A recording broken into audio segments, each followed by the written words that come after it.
काशी के मणिकर्णिका घाट के 10 रहस्यों के बारे में जानकर दंग रह जाएंगे आप। जीवन का अंतिम अटल सत्य मृत्यु है और जिसने भी जन्म लिया है उसे एक न एक दिन प्राण त्यागने ही पड़ते हैं। लेकिन काशी में मृत्यु को शोक का विषय नहीं मंगलमय बताया गया है। आइए जानते हैं ऐसा क्यों कहा गया है और क्या है मणिकर्णिका घाट का रहस्य। महादेव की नगरी काशी विश्व की सबसे प्राचीन नगरियों और तीर्थ धामों में से एक है। यह नगरी अद्भुत रहस्यों से भरी पड़ी है। महादेव के कंठ में यदि राम नाम का जाप चलता है तो उनके हृदय में काशी वास करती है। सप्तपुरियों में काशी भी एक है और यहाँ मृत्यु को मंगल बताया गया है। काशी के बारे में ज्यादा जानना हो तो काशी खंड में कई सारी बातें इस शिव नगरी के बारे में बताई गई है। काशी नगरी मां गंगा के तट के समीप बसी हुई है और यहाँ लगभग 84 घाट बने हुए हैं। काशी का सबसे प्रसिद्ध और रहस्यों से भरा घाट मणिकर्णिका है, जिसे महाश्मशान कहा जाता है। आखिर काशी में मृत्यु को उत्सव के रूप में क्यों देखा जाता है?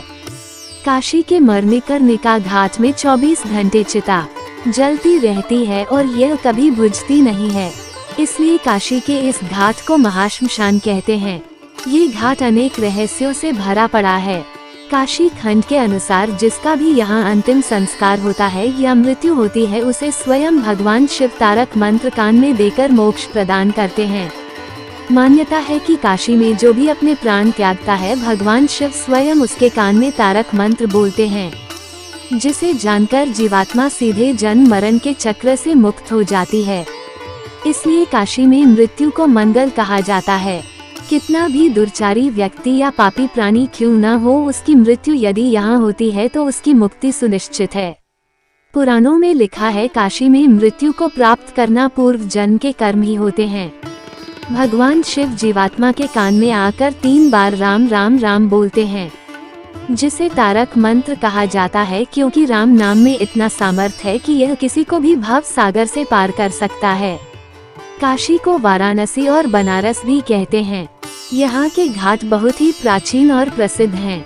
यहाँ पर मणिकर्णिका घाट के साथ ही गंगा घाट, दशाश्वमेध घाट, 80 घाट सहित कई ऐतिहासिक घाट देखने लायक हैं। 80 घाट की गंगा आरती को देखने दूर दूर से लोग आते हैं। यहाँ के मणिकर्णिका घाट बहुत ही पवित्र और महत्वपूर्ण माना जाता है। आओ जानते हैं इसके 10 रहस्य। 1. स्नान। यहाँ पर कार्तिक शुक्ल की चतुर्दशी अर्थात बैकुंठ चतुर्दशी और वैशाख माह में स्नान करने का खासा महत्व है। इस दिन घाट पर स्नान करने से हर तरह के पापों से मुक्ति मिल जाती। 2. शमशान घाट। गंगा नदी के तट पर यह एक शमशान घाट है जिसे तीर्थ की उपाधि प्राप्त है। कहते हैं यहाँ की चिता की आग कभी शांत नहीं होती है। हर रोज यहाँ 300 से ज्यादा शवों को जलाया जाता है। यहाँ पर जिसकी भी अंतिम संस्कार होता है उसको सीधे मोक्ष मिलता है। इस घाट में 3000 साल से भी ज्यादा समय से ये कार्य होते आ रहा है। 3. वैश्याओं का नृत्य। मणिकर्णिका घाट में चैत्र नवरात्रि की अष्टमी के दिन वैश्याओं का विशेष नृत्य का कार्यक्रम होता है। कहते हैं कि ऐसा करने से उन्हें इस तरह के जीवन से मुक्ति मिलती है, साथ ही उन्हें इस बात का उम्मीद भी होता है कि अगले जन्म में वे वैश्या नहीं बनेंगी। 4. चिता की राख से होली। मणिकर्णिका घाट में फाल्गुन माह की एकादशी के दिन चिता की राख से होली खेली जाती है। कहते हैं इस दिन शिव के रूप विश्वनाथन बाबा अपनी पत्नी पार्वती जी का गौना कराकर अपने देश लौटे थे। इनकी डोली जब यहाँ से गुजरती है तो इस घाट के पास के सभी अघोरी बाबा लोग नाच गाने रंगों से इनका स्वागत करते हैं। 5. शक्तिपीठ है यहाँ पर। कहते हैं कि यहाँ पर माता सती के कान का कुंडल गिरे थे, इसलिए इसका नाम मणिकर्णिका है। यहाँ पर माता का शक्तिपीठ भी स्थापित है। 6. प्राचीन कुंड। ये भी कहा जाता है कि एक समय भगवान शिव हजारों वर्षों से योग निद्रा में थे, तब विष्णु जी ने अपने चक्र से एक कुंड को बनाया था जहाँ भगवान शिव ने तपस्या से उठने के बाद स्नान किया था और उस स्थान पर उनके कान का कुंडल खो गया था जो आज तक नहीं मिला।